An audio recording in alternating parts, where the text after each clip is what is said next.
Welcome to The Explainer. So, today we're tackling something fascinating and, let's be real, super common. What happens when you realize the person in charge isn't perfect? We're going to dive into some pretty unconventional wisdom about how to handle a leader's flaws. All right, just imagine this for a second. You're in a meeting, maybe you're deep into a project, and bam, you see your boss make a really obvious mistake. The call they made, it's flawed. The strategy, kind of weak.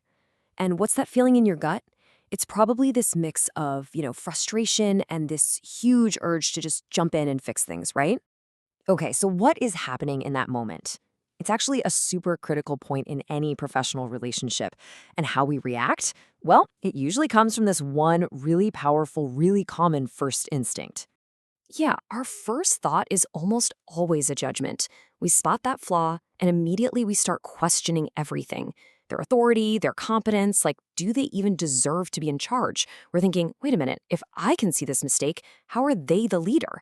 And look, that's a totally natural reaction. But the wisdom we're digging into today says that's exactly the wrong way to start. And this is the first huge mindset shift. Just let that sink in for a second. The core idea here is that your job isn't to fix your boss. It's not to manage them or correct them. No, your job is to observe, to learn, to study what's going on around you, all the dynamics at play. I mean, that's a complete 180 on how we usually think about our role, isn't it? Okay, so let's really break down what it means to shift that perspective. Because moving from being a critic to being a student, it's not about just sitting back and doing nothing.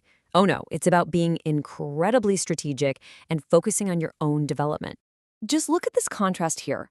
On one side, you've got the common way of doing things. It's like you're trying to hammer away at a broken wall. It's frustrating, it creates a ton of friction, and honestly, it's pretty risky for you. But then look at the other side, the student's approach. This is all about observing and asking way smarter questions. Why did they make that decision? What other pressures are going on that I can't see? And most importantly, what can I learn from all this? And here's what it all boils down to: understanding the consequences. If you jump in and interfere, especially in front of other people, you risk getting labeled. You become the troublemaker, even if you're 100% right. Your good intentions, they can so easily look like you're trying to undermine the boss. But studying the situation instead, that path always leads to wisdom you can carry with you for your entire career. So you might be thinking, okay, so I should just shut up and never say anything? Not at all. It's not about being silent forever. There is absolutely a way to contribute and be effective. Let's get into the specifics of how you do that, because it's a real art. All right, if you feel you absolutely have to say something, it's got to be done with some serious skill and tact. Think of it like a playbook. Rule 1, you're not marching in there and saying you're wrong. Instead, you're privately offering an opinion, just something to discuss. This is all about protecting their dignity. You frame it like you're on the same team, just brainstorming. And then, in public, you're their biggest supporter. No questions asked.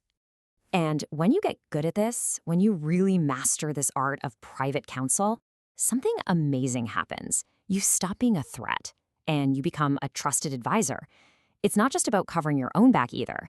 It creates this whole new dynamic where your leader actually wants your insight, which gives you so much more room to grow, to develop your skills, and to have real influence. Okay, so all this practical, strategic advice, believe it or not, it's all built on a much deeper, kind of profound philosophy. And it really all starts with understanding where our own talents and abilities even come from in the first place. So just think for a second about your own life, your natural talents, right? The support you've gotten from people who care about you, those amazing mentors you might have had.